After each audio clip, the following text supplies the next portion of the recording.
Welcome to the Retrieving Catholicity podcast, where we think about life and ministry in light of the whole truth with the whole church for the whole world. Hello and welcome into another episode of Retrieving Catholicity. I am your host, Mason Ballard, joined in this season once again by my friend, the Right Reverend, Father Derek Roberts. Not the Right Reverend, that's bishops.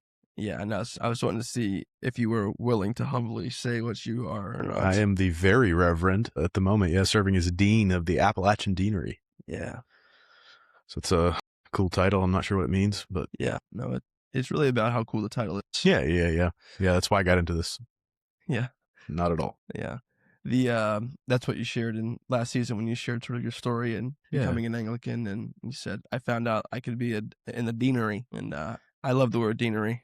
Yeah. It's a fun word. How you doing, man? Pretty good. Yeah. Just made it through Holy Week and Easter. A lot of services. Yeah. How many services did you have on Holy Week? So Holy Week officially starts with Palm Sunday. Yeah. The Sunday before Easter. Then we do a Maundy Thursday service, kind of celebrating the institutional Lord's Supper and the washing of the feet of the disciples. And so we actually wash people's feet. Yep. And then Good Friday, obviously the crucifixion, and spend some time really digging deep into what that means for us. And then we do an Easter vigil on Saturday night, which kind of takes us through sunset into the season of Easter. And so it read through basically the whole of redemption history in the Old Testament. At a certain point in the service, it switches. So we say the Easter acclamation. We say Alleluia for the first time since before Lent, and the lights come on, and we hand out noisemakers to the kids. Oh, that's cool. They make a joyful noise to the Lord, and it becomes Easter. And so we do the gospel reading, the New Testament reading, and then have Holy Communion together. Yeah. And then obviously Sunday morning, we do more of the same. Did 4 baptisms this year. Yeah, that's great. A couple of them were infants. It's okay. Yeah. Security will find you at the door. Yeah. No, but a couple of them were infants. That means a couple were adults. No, a couple were older kids. Yeah. Old enough to make a profession of faith. Yeah, that's right. Well, either way, it's always, it's fun to hear about families deciding to raise their children. Absolutely. Yeah. No, that's for sure. And it is all what God is doing. Yeah. And I think that is the fundamental aspect of baptism that is more important to me than the timing of it. Yeah, and so this we could do a whole episode on this, but I think when Baptists differ with much of the tradition on baptism, it is incumbent on Baptists to then articulate the Catholic principle of baptism and what is actually, like, what can we say with the whole church about this age of sacrament? Absolutely, because in some sense, every tradition is going to differ from other traditions in some way, and you have to articulate, you have to sort of give a defense of what you are doing. And so what I've argued in the past, and what Matthew Emerson has argued, a Baptist theologian, really, really well, is that, like, Baptists agree with the Catholic principle of baptism as entrance into the covenant community. They're just going to differ on the nature of the covenant community. Yeah, and so, but a second thing, what you said something that made me think of this. A second thing that I would like to see Baptists begin to reemphasize is what God is doing in the sacrament. Because I think that in so much of it's just a symbol language, or so much of it's just like, it's an inward sign, outward sign, inward reality, a testimony to what a testimony to whatever. Like, I think what many have done at a sort of a pop level is stripped God's activity of the whole thing. It's just a human act. And that God's not enacting any promises. There's no function in the waters of baptism. And so I think that... and then if that's the case, then why do it? Yeah. Because that's what we've always done. Yeah. I mean, that's not a super good reason. Yeah, I think they would just say, well, Jesus just commands it to be baptized, and so you should do it without much more theological import, as to say, what other teachings about baptism exist in the New Testament? How do we put all of them together? So I think I'm hopeful with a lot of the Baptists who are interested in a channel like this one, or who are interested in conversations like these, that we can say we agree with the whole church that baptism is a covenant entry, and we can say that God is doing something in this work. So that's fun. Yeah. You'll baptize any Sunday for the most part, right? Or are there certain Sundays where you say, Yeah, Easter in the calendar is kind of the big Yeah, that's baptism what day. you're pushing to. Yeah, historically and- so. Yeah, and there are a few other days that the Book of Common Prayer indicates as being normative for Yeah. baptism, days like Pentecost, the baptism of Jesus. Yeah. So there are a few times throughout the year that are normal, but yeah, I mean, there's water. What prevents you from being baptized? That's right. Yeah. There's biblical precedent. Yeah. That's one of the Baptist favorite lines. About Yeah. And I think that's a good one. It's part of it. It's part of this testimony about baptism. No matter who you are, you believe in convert baptism. Oh, I do think that's I do think that's something that people don't understand, is that the nature of the disagreement comes about essentially second generation when you're when you're initiating someone. So like for a non-believing adult, it's like, you have to be able to baptize an adult, and I think the churches agree, for the most part about that. Absolutely. And you're dunkers too. We are, we're full immersion. Yeah. Full immersion as the primary option. Yeah. Pouring as a secondary option. Yep. Funny story. Oh, good. First baby that was baptized dunked. Her brother's next in line, who's a couple years older than her. And he's like, I don't want to do that. And so we had to pivot in the moment I was like, can you just stand in the water? Can you do this? Yeah. And I'll pour some water on your head. I'll try to cover you. There you completely. go. Yeah, we'll get you completely. I'll immerse you with my hands. Yeah. He was not feeling it. Yeah. Reconsidering that decision. Yeah. But that's cool, man. Well, sometimes you start talking about other traditions, and people could feel the pull to leave one tradition or the other. I don't want to have a conversation today about leaving, Baptist to become Anglican, or leaving Anglicanism to become Roman Catholic. Or this is not the time when you're inviting me to come to. Yeah, no, I already did that. I already did the. Oh no. Yeah. I'm not going to recruit you. Today, yeah, okay. No, I'm not going to put the hard sell on today. I saved that for like the deathbed. Yeah, you know what I'm saying. And today, like, I don't want this episode to be so much about switching traditions, though that can be implicit. But I want to just talk, like, as two pastors, how do we find a church and leave a church well? And I think that theologically we can think about this, but I also think pastorally we can think about it, because there's things that we don't talk about, and this is kind of one of them. And maybe one of the reasons one of them is because if I'm sitting here, listen, Resurrection's not a huge church, Hope's not a huge church. If I'm sitting here on a podcast and I'm talking about people leaving and joining churches, people know who I might be talking about, right? Yeah. But over the course of 11-ish years, it's a lot of people. It's not I'm not going to be talking about individual stories specifically, but the principles I've learned over years of people coming and going weekly. This is happening, and so I've been it's something I've wanted to talk about, but I have felt like if I just talk about this, it can be.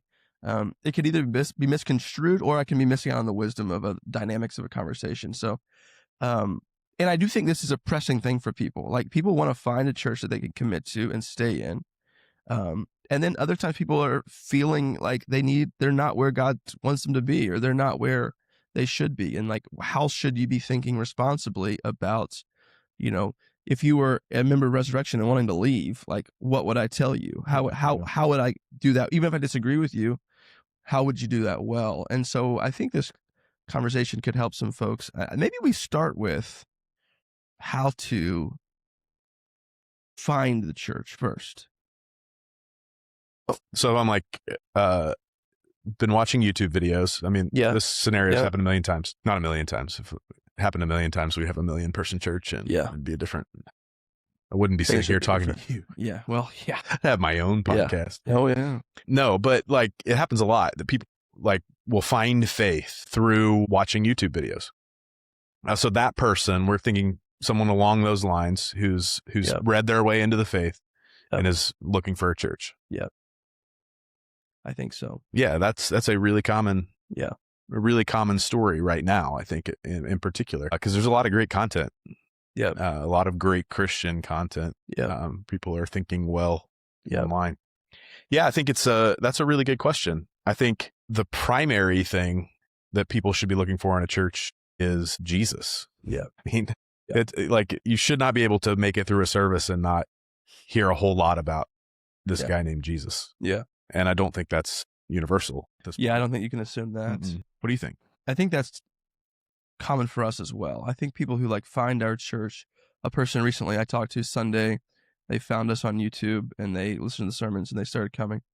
And so I almost said, let's start with leaving church because I think that's connected. Like, in other words, like, so that it's most likely if you're not a Christian and you're looking for a church, what you've described has happened. You've read your way into it. You've gone down the YouTube rabbit holes. You've like got questions answered and you're looking like, okay, now that I believe, generally speaking, these Christian things for whatever reason, I want to find a group of people that I'm going to. But I actually do think most people who are looking for a church are leaving a church. Yeah, absolutely. Or they're moving. Yep. And so like resurrections, number one, like people ask like, how do you grow the most? And we haven't had like dynamic growth. One thing I will say, this is almost a tangent, but I think it's helpful. Church size and church age are not related at all. At all. I used to think they were. And I think sometimes you like, and they're related in a sense that you have kids, you reach families, you will grow. Yeah. But I have found that most church growth stuff, like churches grow slowly and then all at once. Yep. Like something will just happen. And there'll be a season where 300 people join the church. Or you could be a church that starts with 20 people like us, right? And then you can grow slowly over the years. But if you start with 200 people, because your sending church is a 5,000 person church and 200 people are with you in week one, well, you're bigger than we are after 11 years of ministry work, right? And so that if you want to just start a church that functions as a church, I don't think that's missiologically wise. Yes. But I think it's ecclesially like easy. Yeah, absolutely. And so because you've got the giver, you got that. And so like, I think sometimes guys like you and I who have been grinding at this for years and seen God do incredible things in his fruitful ministry. If you expect, oh, I'm 10 years in, I should have 1,000 people. I just think that's misreading the nature of churches.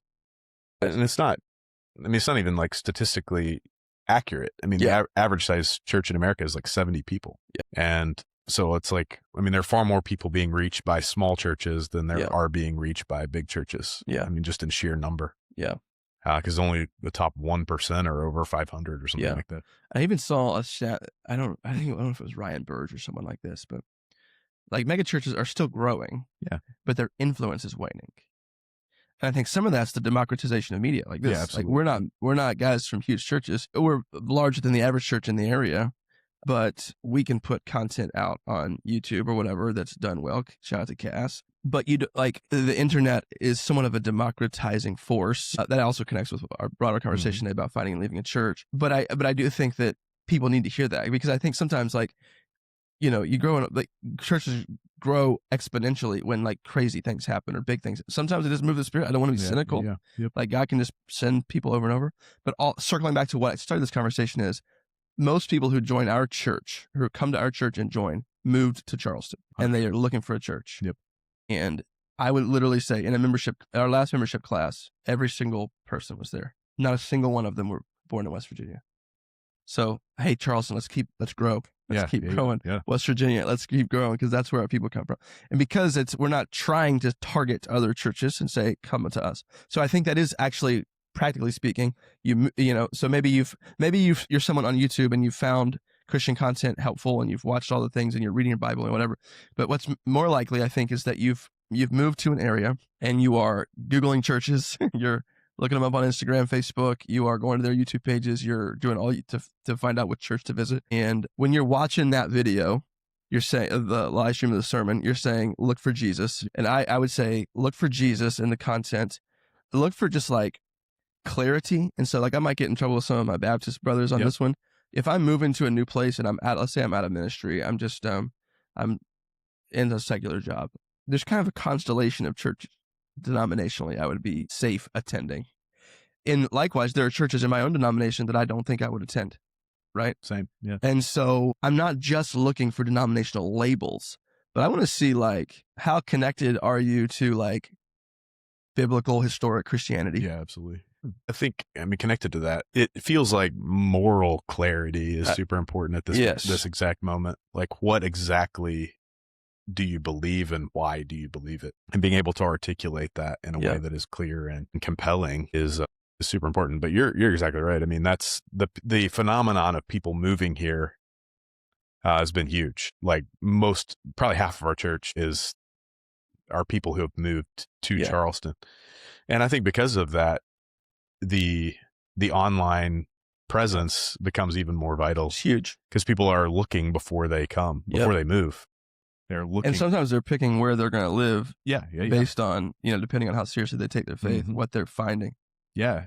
And so but I don't think anybody has come to our church in person that has not first viewed a lot of stuff online. Isn't it funny when they like start to slowly tell you, like, I've seen some of your sermons? Yeah. Because they act your like whole life story, I saw it they act like they've not on a podcast. They act like they think they're maybe supposed to not know anything. Yeah. And then as you start talking to them, like, yeah, I've seen that. I've watched that. I said, okay, so we can talk about it. It's out there for you to see. I'm not ashamed of this. Yes, absolutely. And then, so let's say, okay, you found a church online and you're hearing them talk about Jesus. They're talking about the gospel. Yep. Yeah. They're clear about what they believe. Side note, I think the side note's where the value is sometimes. Yeah. The moral clarity thing as it relates to theological triage, I think some progressive-ish churches would put like issues related to human sexuality at like second tier. And by second tier just means not gospel. And if you mean it's not gospel, okay. Yeah, I completely agree. But I don't think theological triage is meant to explain moral commands. It's not murdering someone a second tier issue. Like, it doesn't work the same way in theological ethics necessarily, A. And B, I made this argument in season 1. It is what is most important to the gospel, A, but B, what's the Bible clear about? Okay.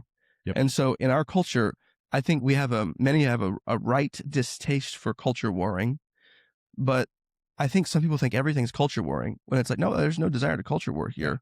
The desire is just to be faithful to the scriptures and in our pluralist modern society. Yes. And if a church is unwilling to do that, then you just know that's what you're getting into. Yeah, that's a red flag. That's going to be the way it's going to be. Yeah. If we're picking churches, that's certainly a red flag. Yeah. Lack of clarity around things that having less clarity than the Bible has clarity on the issue. Yeah. Is certainly a red flag. Yeah, I agree.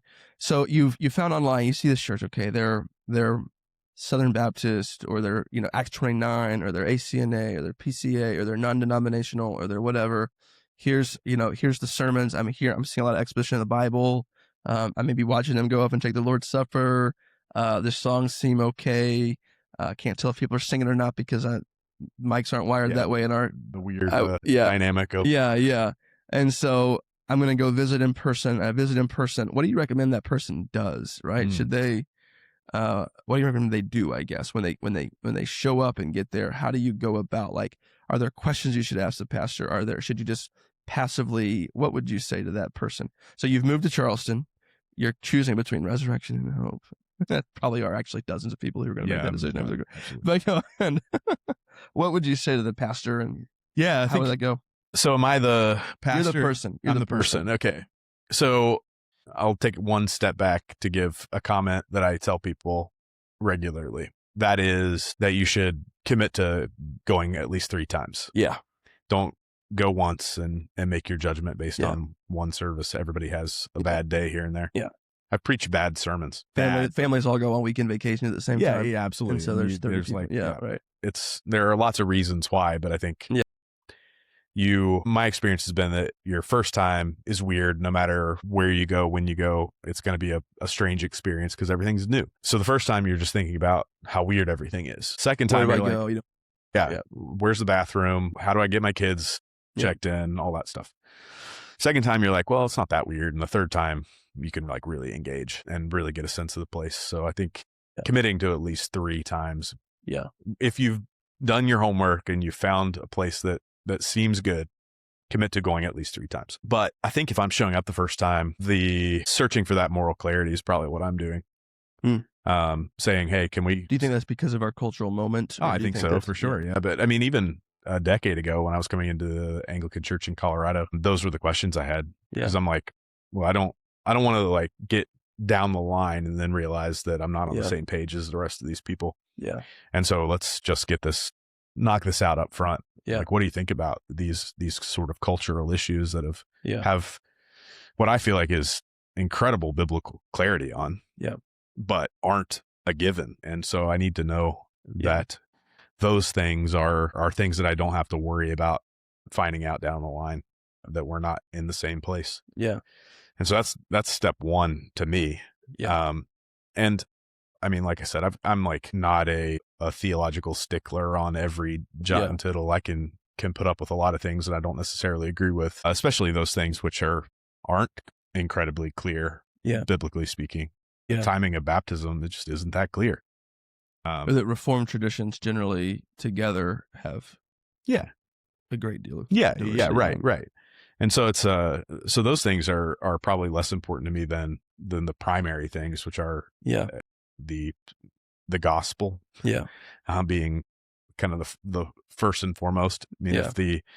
if I don't feel like I can like invite somebody to church and trust that they'll hear the gospel, the good news of Jesus, like it's a huge red flag to me. I mean, so yeah, that's good. I think if I'm looking, I think what I would say to that person, or if I'm that person, there are things I would say you want to kind of have settled in your own mind that these are my really, I'm convicted about these things. Yeah. If you need to be in a Presbyterian church, then like limit your search to Presbyterian churches. If you need to be in a Baptist church, limit your search to Baptist churches. Same with each denomination, because if that's such a core part of your piety, and what you want your family to be about, then you need to honor that. I think the conscience is a really big deal, and you need to not ignore what you really are passionately convicted of. So now know also that, and this is the second thing I would say, be pretty close-handed about these things, right? Do your research. You are the product of what you studied, where you've been, etc. And if you're convicted of something, be convicted of that. But also, like, let the church, don't strip away the agency of the church you want to go to. That when a church has their own convictions, and when a church is in a tradition, like, they didn't come to that like unwisely, they didn't come to that like quickly. They're convicted of these things. So let the church's convictions be the church's conviction, and then find out what they are, and then see, can I exist in this space? So for me, I think if I'm at the service, I'm looking for, how are they preaching the Bible, right? And there's different ways to do it, but are they preaching the text? Is the text the main point? Is the text the point, or are we just goofing off here? Are we telling stories, whatever? Is there I like to talk about serious joy. Are they serious about what's happening, and are they joyful about what's happening? Yeah, absolutely. Right? There's a lightheartedness that is good, and a lightheartedness that is bad. And a lightheartedness that is bad is just trite. Yeah, absolutely. Like a trivial, mega churchy, like, oh, what's up, guys and girls? Aren't you glad you got your coffee? Let's sing a few songs, hear a little talk, and go home. Like, yeah. And it's like, well, these are matters of life and death. Eternity is on the line. We are coming into this space to worship a holy God who's enthroned above the heavens. I mean, I just think there's a seriousness and a reverence that preaching and singing and Christian worship should be marked by. I think you want to take note of the singing. I think you want to say, are the songs all right? But the second thing I always tell our folks, like, are the people singing? And I think you want to just look for, are the people singing here? More so than is the performance everything I think that it should be. Yeah. So, like, I think I think you should engage the worship service. Like you said, I think that's really wise to say you should go 2-3 times. Maybe have like a few that you are pretty sure based on your online work would fit, and then spend a few weeks at them. And then, like, if something begins, and as you're doing that in prayer, like, be okay with stopping your search early, and I'd hate for someone to me be on the back end that never got to visit us. But, like, if God's called you somewhere, like, go where God's called you. I think one of the things that God reminds me of at Easter, and this is an interesting thought, is that when you're a pastor, sometimes you can get really like, these are our people, and I have to, like, keep them, or I have to, like, make sure they are okay with me, whatever.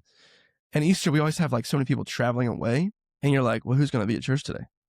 And then there's always way more people than you expected. And God reminds me that I don't want to have a scarcity mindset of, this is my little portion. God's going to go to church and use me and us how he sees fit. And there's way more people in the world that God can draw here than there are in here that I got to keep up with. And so I think sometimes we can have this mindset that, like, oh, if they leave, it's the end of the world. Or if someone doesn't like this, it's the end of the world. In reality, it's, it's not necessarily so. So, but all that to say, like, I think you're engaging with the service. Is this theologically articulated? Is the preaching biblical? Is it worshipful? Is it helpful? Is it accessible? Can I bring somebody into this and they can hear what the preacher's saying and understand it and grow from it? To me, is the Lord's Supper a primary part, of what they're doing? And then me too. Yeah. Oh yeah, of course. And if I do think it's helpful to go and, like, introduce yourself to the pastor. Talk to people, like, invest, and whatever questions you have, like, ask them early. blessed are the awkward conversations early because they're going to bear fruit for years. Absolutely. And so like if you have something that you're really passionate about, I think you should talk to them about it. And that we need to be honest. If we think that this person might not be a good fit, somehow figure out how to say that. Yeah, send them to resurrection. Yeah, send them out. You seem like a troublemaker. You seem like really you seem really passionate about fighting over this. You know who loves to fight over this? Baptists But Baptists love to fight. Anglicans have never fought. If you actually want to go take the first fight over there, they have a nice, clean history of doctrinal clarity. So yeah, I think that's what you do. I think that's how you go. I think you're meeting people, you're talking to people, you're hammering out, you're confident in your convictions, and you're also open to this is what the church teaches, this is why they teach, and this is the dynamic process of me coming into that. You're not looking for the best show, in my opinion. You're not looking for the most polished thing necessarily. And I think too, maybe this is because we're both pastors of non-mega churches. Like I want to go somewhere I can be a part of building. Yep. Like both of our churches are like large enough that you can come and be a part of it and just like go through the motions and be there. But like, we need God to continue building it. Yeah. Like we need people to do it. Yeah. Inevitably, eventually, you're going to get asked to do things. Yeah. Right. It's not like you can exist in perpetuity. Yeah. And even if you're not directly asked, like you're going to be hearing the ask over and over and over again. And you're going to realize you're one of like 5 or 6 people who aren't doing them, you know? Yeah. And then you reckon with that. Yeah. That was a big thing for me when I changed traditions, moved to a new city and was looking for a church, was someplace that was doing things well, but at the same time had opportunities. Yep. It's like not so good that I couldn't be a part of it.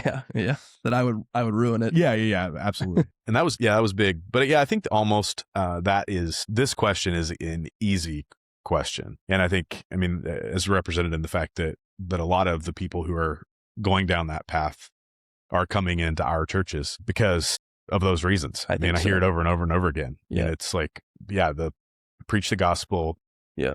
Jesus is everything. Yeah. Like it's a normal conversation that happens often when people are looking for something from nowhere. I think the question of do you leave your church is a way harder. Let's go there now. That's a tough one. Yeah. And I've had that conversation many times as well. And I would say, sadly so, the majority of the time, I'm like, no, you probably should just stay where you are. I think, I mean, the questions of like, is Christ exalted? Are you growing? Are you connected to people there? Yeah. Are like way bigger questions than is your pastor the most engaging speaker ever? Yeah. Is your music K-Love worthy? Like all of those things are to me minor things. Yeah. And would never encourage someone to walk away from relationships. Yeah. From a healthy place. Yeah. Unless you just have this bug that in terms of some theological issue you just can't get past. Yeah. I mean, that's we've seen that a lot with folks who have embraced infant baptism. Yeah. It's like, well, I've embraced this. I can't experience it here. Right. And so I have to go someplace else. If I want this to be a part of my life, I have to leave. Yeah. And so that, I think, is really the biggest thing. I mean, if your church has left historic Christianity, you should run. Yeah. You will never change your church. Are you familiar with like the whole Reconquista project online? No. These Redeem Zoomer guys. It's on Twitter mostly. Yeah, I don't know how much of it. Basically, it's like these guys who are conservative evangelicals who want to stay in the main lines. Yeah. And like, I'm sympathetic to the cause, but I think it's futile. Yes, agreed. And so like, I understand. It'd be awesome if it would work. Yeah, but I just don't think that's a plausible. No, it's too far gone, I think. Yeah. Yeah. So if you're in that situation, if your church is leaving you, run away. Yeah. That's a no-brainer to me. Yeah. You cannot grow in a place that is tossing out poison seed. That's right. I think there's clearly good reason. Well, generally, maybe not clearly, but I think there's positive-ish, goodish reasons. I think there's bad reasons. And I think most reasons are going to be somewhere in the middle. Yep. Right. And so I think the black and white conversation and then the gray conversations where the fruit of the conversation is. Then there's the black and white things, like the positive, like the good reasons to leave your church are the church no longer believes in Orthodox Christian doctrine. The church no longer believes in traditional Christian theological ethics. The church is clearly on a trajectory to do that, even if they don't expressly do it, and you do not have the capacity to change it. Yeah, and that's the ambiguity. Yes. And I think moral ambiguity. Yeah, because trajectory arguments can be bad, but if you're going to be impacted if you know it or not. And I think that you want to be off the boat before it's there. And you move. There's a good reason. You are intentionally trying to plant the church in a gospel needy place. That's a good reason to leave and good. So there's like these positive reasons, and then there's negative reasons, and that are expressly negative. And one is somebody has hurt your feelings. The performance is not good enough. The pastor doesn't talk about your particular topic that you like to be talked about enough. People are not in the same season of life as you, and those are more like preferential things. And then I think those are the these are bad reasons to leave your church, to break a covenant with these people. But then I think there's a lot in the middle, or that could be bad, could be good. And then that's where you need a pastoral. And that's probably who we're talking to right now, is people who are entering that season. So the number one thing I would say, and I had this conversation with someone the other day, is involve your current pastor, whoever it is, and have the awkward conversations now. Because if you want to salvage the friendship with that pastor, you can't come at the last minute and say, this is what we've decided. This is why we've decided. You've not been consulted for months about this. We've gone behind your back for months about this. We've stirred up problems about this when you could have been approached 6 months ago about this. That's not right. Yeah. It's not good. It's not good for anybody. And so I think no matter what, if you're feeling that right now, go to your pastor. Yeah. You're you don't want to make him stressed out, but frankly, that's kind of our job, and not to be stressed out, but it's to help you see, if you're not where God's calling you, let's figure out where that is. Yeah. And I mean, those decisions are decisions best made in community. Yes. And so, involving the person you have submitted yourself to is just wise. Yeah. Not to say that I have and not say they're going to agree with you. Not any kind of special wisdom that's going to change the situation, but it is just a part of that kind of living in submission relationship. And you may come out the other side saying that guy's an idiot and I don't agree with him, and I'm going to do whatever I want to do. But doing it the right way is important. And it's just honoring to the person, not the pastor. And I think people oftentimes, we lose our person. Yeah. There's no, you aren't a human anymore. You're just the guy who runs this thing. And that can manifest itself in pastor worship. Yeah. Rare in my opinion. Yep. What it generally manifests itself in, they become the scapegoat of everything you've ever not liked about the church and Christianity, and everything that's wrong in your life is his fault. Yep. Because shouldn't he be fill in the blank? Yeah. And we begin to kind of become the boogeyman very quickly. Because you're not Jesus. Yeah, we're not. Yeah.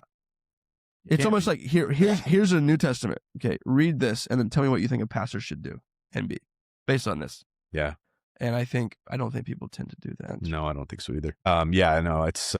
That's a super hard one. I mean, I've been through people doing it well, people doing it poorly, people leaving our church well and poorly, people coming both from a good place and a bad place. And I can say with absolute confidence that the people who do it both directions in the right way, it's just better. Yeah. And it's not because I don't think anybody, if you're having a conversation about it, is offended at you leaving. I mean, at least let's get to the brass tacks. What are we talking about? Yeah. What's the deal? Yeah. Yeah. Usually it's not actually a personal thing. No. But it becomes it if it's not addressed. Yeah, absolutely. Before the finality. Yeah.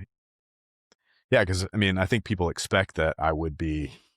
They expect you to freak out and be mean to them or whatever, and I'm like, I just don't. I mean, God is the one who's ultimately in charge, and if He's calling you somewhere else, I want you to be there. That's right. Somewhere where you can grow, where you can hear the gospel, where you can. Yeah. I mean, if you're leaving the church to go to someplace that's apostate, I'm gonna probably not agree with you. Yeah. I think too. As we think through the pastoral wisdom of leaving a church, it's talk to the pastor and try to be clear about your rationale, and what is it exactly that I'm thinking through? Because a lot of times in my life, it's I've been a pastor of this church since 2014, and there's been the church has loved me and grown with me and forgiven me, and both ways, right? Yeah. And it's through staying in these covenant relationships where I have to learn to forgive this person. Yep. I have to, I'm going to see them. And if I just am bitter towards them, it's going to come out. It's going to hurt my life. It's going to hurt them. And like the only way I can deal with this is like by dealing with it. Yeah. And one of the biggest problems of like Christian America and like churchianity is you just go from church to church every 5 years.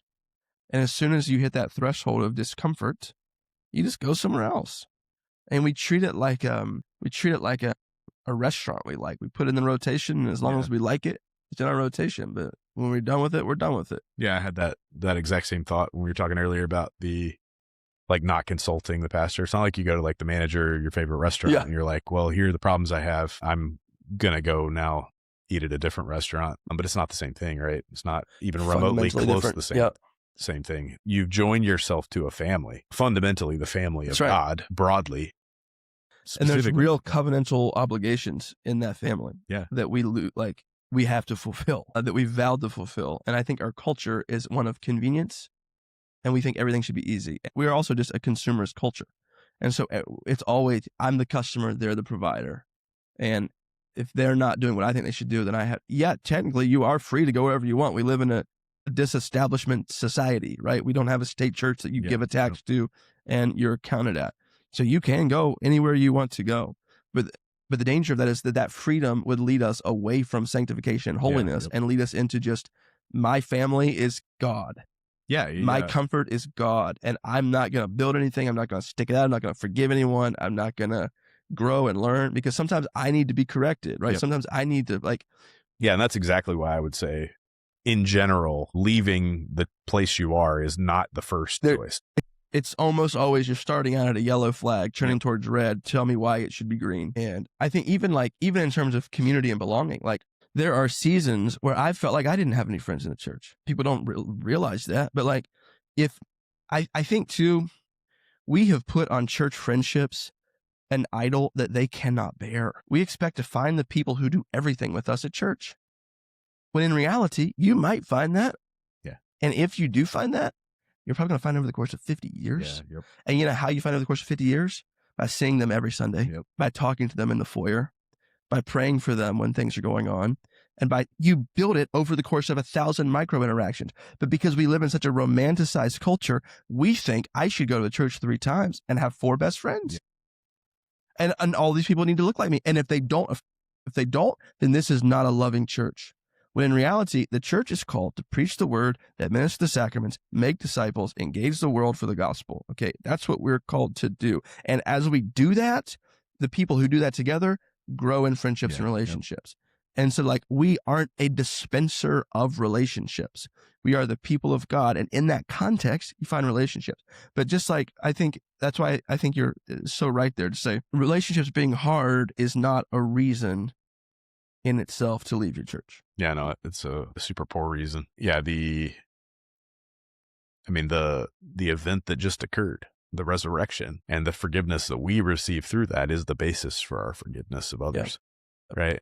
And it's not, I think we go about life with this sort of sense that to forgive somebody means I'm giving up something, losing something. Yeah. And in reality, you mentioned it earlier, that forgiving someone and learning to live in right reconciled relationship with that person is freedom. Yeah. It is freedom from bitterness. It's freedom from the existential angst that lives within you. Yeah. And if you don't go through that process and it's a sanctifying process of forgiving someone who's wronged you, then you don't reap those benefits. Yeah. You don't build those muscles. You don't reap those benefits. You don't become that person. Yeah. More free that God's called you person, to become. So I had a wise pastor once tell me in the middle of a difficult situation, because we're talking about good reasons and bad reasons and all these things. And the reality is we live in the world that is. We don't live in people things will happen that are good and bad. And so how do we cope with that? That's what we've talked about. And he said something really helpful to me, dealing with sort of the the sadness I feel when people do leave. Yeah. He said people generally leave for 2 basic reasons: fault or fit. And most people assume fault when it's usually fit. And the best thing to do in that situation is to say, where might there be fault that I can confess or own? And then if you do that, do it quickly. And the most likely thing is it's fit. And when you get to fit, move on quickly, both parties. Because when you dwell on that, so if you go to your next place and you're dwelling on your past place, well, you're not engaging your new place. Right. Yep. You're still caught in whatever it was that you've left. And whether or not you should have left it or you shouldn't have left it, you've left it. You've left it. Yeah. Yeah. Right. And then I think inside churches, it's not only do pastors see, but other people see, oh, they left. Why? Like, you shouldn't gossip about them. Like, let them make their decision and then move on. And I think that's really, really important, that like, let the decision be the decision, whether it's good, whether it's bad, whether I like it, whether I don't like it, and then move on. Because when you dwell in the past, that's where your culture begins to be shaped by this sort of suspicion or this sort of looking over the shoulder type of thing. I was really helped by that. It's either, he said, it's fault or fit. It's usually fit. Whichever it is, figure it out quickly and go. Yeah, absolutely. Yeah, I think it's wise. We talked a lot about submission. Yeah. And a lot about involving the local pastor. Yep. I think it's probably worth making the point that there are abusive pastors. 100%. And in that situation, you should run away. Yep. As fast as you can run. And you should not. And you should not involve them. Yes, 100%. You should not involve them. And if you know where you're going, like if you're leaving the abusive pastor and you're going to this next church, you should involve the new person for your own care throughout that process in the event that this person reaches out, lashes out, absolutely. Whatever way. I definitely agree with that. I think that there's a lot of emotional difficulty in being in a church, and sometimes we can think that a pastor is very selfish or narcissistic or whatever, and we can project that onto them. And maybe they are some of the times being those things. We're very capable of being selfish, and myself chief amongst them. But you know when you're in a situation that is abusive. Yeah, that this person is. And that if you raise that, yes, and the reaction, and there's no one around, there's no one else you can go to, there's I mean, I don't know about you, but I mean, it doesn't feel good to be confronted with those sorts of things, but I'm totally willing to receive it. You have to be. Yeah, you have to be, and look for reality in it. Yeah. And so, like, if the reaction is anger, is frustration, is trying to control the narrative, like, those are all massive red flags. I have to be willing to see things that are true about me and have people around me who can help me honestly distinguish. Yeah. While also not subsuming everything that gets said about me as central to my identity. Yeah. Because we live in a perpetual state of sin and repentance. Yeah. And that you don't get like somehow left out of that equation when you become ordained. Yeah. Like, you still are in this perpetual state of sin and repentance. Yep. And the rightly lived Christian life is not that you somehow like stop sinning. It's that you learn to more quickly repent. That's right. And so when confronted with your sin, like, the immediate response in the mature Christian heart is to turn to Jesus in repentance and to apologize and to move forward. And candidly, as a pastor, and if you decide to leave because of my sin, I'm not going to say you're wrong. No. I'm going to say you have every right to leave. I was unwise here. I was foolish. I was not loving. And if the best thing for your family is to be somewhere else or for you to be somewhere else, then I understand it and I receive it. And I think that's something that we have to have the wherewithal to say. Yeah. And that when we talk about, like, go through it with your pastor, that is a normative statement, but it's not an exhaustive statement. Yeah. We're saying that we can be wrong and we can cause harm. Yeah. Even if we're not the abusive pastor that you have in mind, we can contribute to the brokenness of the relationship. And there was a season in my life when I was in my personal ministry where I was so non-confrontational. I just wanted to always take the blame. The danger of that is that you never lead other people where God's calling them to be. And so for me, I've had to learn how to be, and I learned that because I was an idiot, right? And so when you learn that you are an idiot and you realize, oh gosh, maybe I need to repent of this, that's a gracious thing when God does that. But then you realize you're an idiot who's being sanctified and called a saint. And as you're growing in the faith, sometimes you have to make decisions that are unpopular, and you have to be able to say, no, we're going to do this. And if you leave because of it, I love you and I'm sorry. You, not me. Yeah. And I think trying to figure out when to say it's you, not me versus, man, I think it's me. Yeah. That's the Spirit's guidance. It's wisdom, and other people help us. And other elders. You got to be surrounded by people who are speaking into everything. 100%. Yep. It's not everybody speaking into everything. No. But there are people who are trusted and are speaking into it. So, I mean, that too is another thing that I would want to look for in the church. Yeah. And that Yeah. there's not one person Yeah. who End is all be all. isolated, Yeah. making every decision. Yep. But that there is a team of godly people. Yeah. There's like polity to me, because I'm really theological, but I'm not ideological, Yeah, which is a yeah, weird combination for a lot of people to understand sometimes. And because I'm pragmatic in that way, there's lots of polities that make sense. Yeah. Even in one of my assignments I have for a Baptist history class this week, their students are looking at 3 different church bylaws, and like they're crazy different, and they're arguing over the merits of each one, et cetera, et cetera. And so, yeah, they're doing that, and they're seeing how different they are. So, like for me, like when I'm looking, as I keep going, like what's working, what works, Yeah, absolutely. No, it's that stuff is not the reason I became an Anglican. Yeah. I mean, obviously, I think there's merit to the Episcopal polity, but does it magically make everything perfect? Yeah. No. And so you're looking just for like, where are but there's got to be some safeguards. There's got to be some. They don't have to be the ones that I think should be there, but there's got to be something there. Yeah, absolutely. Right, to say what exists. Anything else you want to throw out there? I think we've had a good conversation about it. I think there's not a whole lot of like definitely this, definitely not this, but I think we've entered into that ambiguous space decently well. And I hope if you are watching this and you're thinking about leaving, I think one thing that we didn't talk about that I think is just assumed, like if we've touched on it, if your convictions just change, and you talk about that with infant baptism, like if your convictions just change that your church can no longer, like you can't be there, like then you just can't be there. There's other churches, and there's a reason for it. Absolutely. That's good. Yeah. I think that is, I've seen that happen a number of times. Yeah. And on that issue specifically, and on the regular access to the sacrament of Holy Communion. The regular access to communion, but that to me, my experience, and some of that's just a difference in our churches, is it's just people have never thought about the nature of the church. Yeah.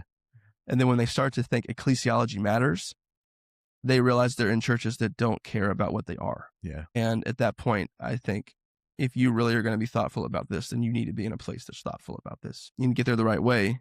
Yeah. But that's just how it is. Yeah. It is a difficult spot to be in. And I want to honor that, the difficulty of that. Yeah. No matter how deeply convicted you are. Yeah. Like, it should still feel hard. It's going to be difficult. Feels too easy. Maybe it's not right. Yeah. Maybe that's another one of those ambiguous middle points. Yeah, exactly. Is that if it feels too easy to leave, then it's probably with the exceptions of they no longer believe these things. Absolutely. Yeah. But under normal circumstances, if you're even if you feel deeply convicted on something, if it feels too easy, you should probably start having some conversations, because that's a pretty hard place to be. Absolutely. Well, thanks for joining us today. Yeah, man. Thanks for the conversation. I'm sure we'll do another one at some point. So hope you've enjoyed having Derek back. I know you have, and we'll share it but when you put together our listeners, I mean, it's going to be just hundreds of thousands. YouTube might break. Yeah, probably. YouTube might break. All right, like, subscribe, rate, review. If you have nice things to say, we would especially like those. Engage in the comments. We'd love to see you do that. Helps the video out. Grace and peace be with you. Thanks for watching. Thanks for listening.